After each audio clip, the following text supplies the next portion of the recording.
स्वागत है आप सभी का संत मत सत्संग बगोला के इस यूट्यूब चैनल पर। जय श्री ब्रह्मानंद गुरु महाराज।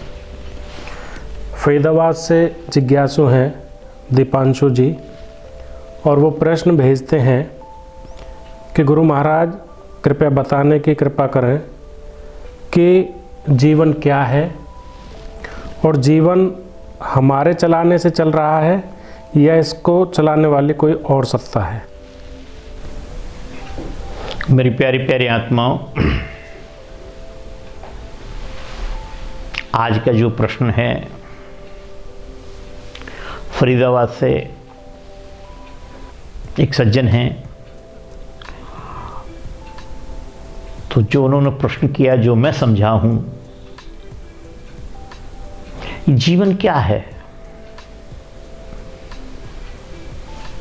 क्या ये हमारे चलाए चल रहा है या इसको चलाने वाला कोई और है। तो बंधुओं, जीवन जिसे हम कहते हैं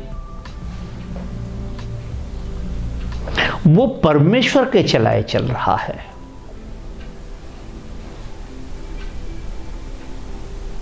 वह परमेश्वर के चलाए चल रहा है, और यही बात हमें सभी संत महापुरुषों ने समझाई है कि तेरी कृपा के बिना हे प्रभु मंगल मूल,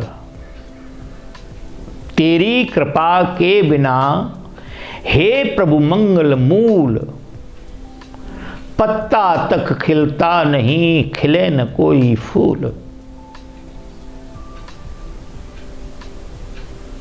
तेरी सत्ता के बिना हे प्रभु मंगल मूल, पत्ता तक खिलता नहीं, खिले न कोई फूल। पत्ता तक हिलता नहीं, खिले न कोई फूल। तो हम इस बात को ऐसे समझें कि एक फिल्म बनती है, फिल्म, और उसकी अवधि 3 घंटे होती है, और उस 3 घंटे की अवधि के अंदर जन्म भी होता है, तरुणाई भी आती है, किशोर अवस्था भी आती है,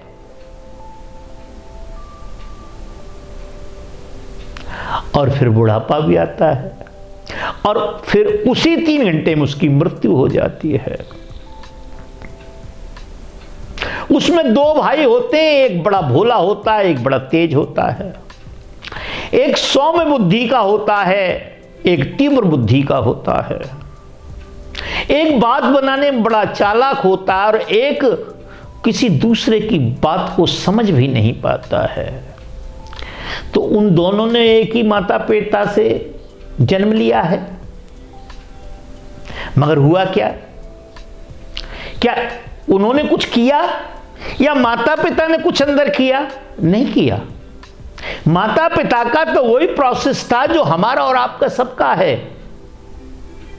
मगर उस परमेश्वर ने पिछले कर्मों के आधार पे किसी को तीव्र बुद्धि का बनाया, किसी को सौम्य बुद्धि का बनाया, किसी को मंद बुद्धि का बनाया,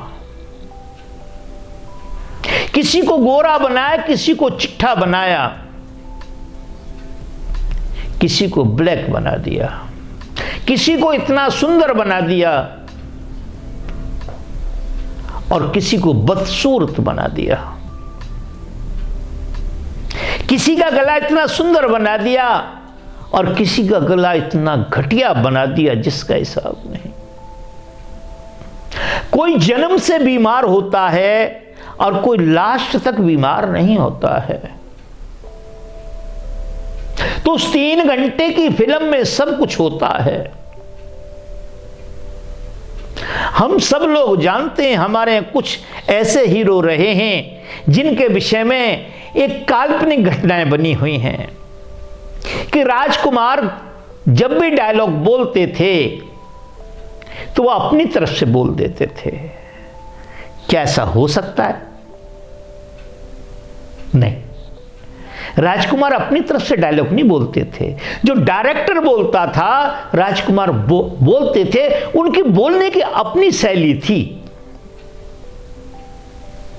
और हीरोओं से डिफरेंट थी। धर्मेंद्र बड़े क्रोधी टाइप के दर्शाए हैं। क्या वो अपनी तरफ से कुछ बोल सकते थे? नहीं बोल सकते थे। डायरेक्टर बोलता था, प्रोड्यूसर बोलता था। इतना हाथ हिलाना, इतना बोलना, तलवार अच्छी रहेगी, इसके आभूषण कैसे अच्छे के लगाएंगे इसके ऊपर। डाकू बनाना है तो कैसे वस्त्र अच्छे रहेंगे, और महात्मा बनाना है तो कैसे वस्त्र अच्छे रहेंगे। सेठ बनाना है तो गोल टोपी कैसे लगाई जाएगी, चश्मे कैसे लगाए जाएंगे। राजा बनाना है, इसको राजा का रोल देना है तो कैसे बनाया जाएगा। बंधुओं, जब 3 घंटे की जो फिल्म है सांसारिक तरीके से, जब वो किसी डायरेक्टर के बिना नहीं चल सकती, कोई हीरो उसमें जो डायलॉग बोल रहा है बिना डायरेक्टर के नहीं बोल सकता, बिना डायरेक्टर के हाथ नहीं हिला सकता, बिना डायरेक्टर के अपनी हेयर नहीं, कटिंग नहीं करा सकता। बाल कैसे रखने हैं, दाढ़ी कैसे रखनी है, मूछें कैसे रखनी है, वस्त्र कैसे पहनने फिल्म के अंदर, वह डायरेक्टर की चॉइस के अनुसार करता है। तो क्या आप 3 घंटे की फिल्म के लिए तो एक डायरेक्टर नियुक्त करते हैं और यह पूरी कायनात ऐसे ही चल रही है क्या? इसका कोई डायरेक्टर नहीं है, इसका कोई देखभाल करने वाला नहीं है। इसका भी देखभाल करने वाला परमेश्वर है, परमपिता है। आप उसे किसी भी नाम से जान सकते हैं, आप उसे खुदा के नाम से जान सकते हैं, उसे ओम के नाम से जान सकते हैं, उसे भूमा के नाम से जान सकते हैं, उसे राम कृष्ण के नाम से जान सकते हैं, किसी के नाम से भी जान सकते हैं।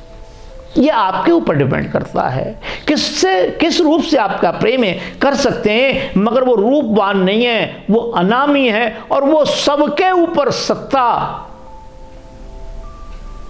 कायम करने वाला है। सूर्य को वही रोशनी देने वाला है, चंद्रमा को शीतलता वही देने वाला है, पृथ्वी को अंकुरता वही देने वाला है, हम आपको बोलने चालने की ताकत वही देने वाला है। हवा उसी के इशारे पे चलती है, सारा संसार उसके इशारे पे चलता है। वह किसी के इशारे पे नहीं चलता, वह परमात्मा हमारे कर्मों के आधार पर हमें सुख और दुख देता है। तुलसीदास जी कहते हैं, प्रारब्ध पहले रचा बाद में रचा शरीर, तुलसी चिंता क्यों करो रक्षक हैं रघुवीर। वह कहते हैं कि प्रारब्ध पहले रचा, नसीब पहले रचा, किस्मत पहले रची, बाद में क्या रचा? शरीर की रचना हुई। कहां भेजना है, किस जगह भेजना है, किसके यहां भेजना है, उसके बाद उसका चुनाव किया जाता है। उसका चुनाव किया जाता है, उसके कर्मों के आधार पे उसे भेज दिया जाता है। यहाँ पे अमीर बना के, गरीब बना के, राजा बना के, सेठ बना के, जो कुछ बना के भेजा जाता है। तो बंधुओं, हमारे कर्मों के आधार पे, हमारे कर्मों के फल जो अंकुरित होता है, उससे प्रारब्ध का निर्माण होता है। अच्छे कर्मों का अच्छा प्रारब्ध बन जाता है, बुरे कर्मों का बुरा प्रारब्ध बन जाता है, और उसके आधार पे हमें चलना पड़ता है। जैसे हमने कोई मर्डर कर दिया, कोई गलत काम कर दिया, पुलिस हमें पकड़ के ले गई, मजिस्ट्रेट ने हमको सजा सुना दी, अब हम जेल के अंदर हैं। क्या हम जेल के अंदर अपनी इच्छा से कुछ कर सकते हैं? कुछ नहीं कर सकते। पीटी के टाइम पे उठना पड़ेगा, भोजन के समय लाइन में लगना पड़ेगा। यही संसार का खेल है। ये संसार भी कैद खाना है, ये संसार भी जेल खाना है।